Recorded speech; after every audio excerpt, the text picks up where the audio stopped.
தற்கால இந்திய அரசியலை பத்தி நீங்க என்ன நினைக்கிறீங்க? உருப்படாதுன்னு நினைக்கிறேன் சார். உங்களுக்கு தெரிஞ்ச தமிழ் பழமொழி ஒண்ணு சொல்லுங்க பார்க்கலாம்.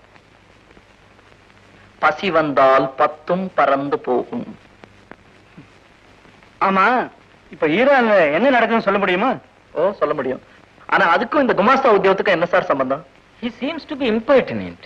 பின்ன சார், நான் அப்ளை பண்ணிருக்கிறது ஒரு சின்ன குமாஸ்தா உத்தியோகத்துக்கு. அதுக்கு தேவை கொஞ்சம் இங்கிலீஷ், கொஞ்சம் புக் கீப்பிங், கொஞ்சம் கணக்கு, நேர்மை, உழைப்பு. I've got my degrees, I've got my certificate. You can check it up. What else do you expect of me? 2 horns? Sorry. To which party you belong? The unemployed lot of India. நீ என்ன கம்யூனிஸ்டா? What if? கம்யூனிஸ்டா ஏன் sir உங்களுக்கு எல்லாம் இப்படி அஸ்தியில ஜுரம் வருது? கம்யூனிஸ்டா கலாட்டா பண்ணுவான், ஊரை கொளுத்துவான், அவ்வளவுதானே? அது இல்ல, வேலையில சேர்ந்துருவேன், அப்புறம் கூட்டத்தை சேர்த்துட்டு கோஷம் போடுவேன். ஏன் இப்பவே போடுறேன்? மிஸ்டர் சார், நீங்க எல்லாம் இன்டர்வியூ வைக்கிறது ஆளுங்களை பொறுக்கிறதுக்கா? ஏதாவது காரணம் சொல்லி தள்ளுறதுக்கு தானே sir? Look here, my degrees and certificates. Bureaucracy, down, down.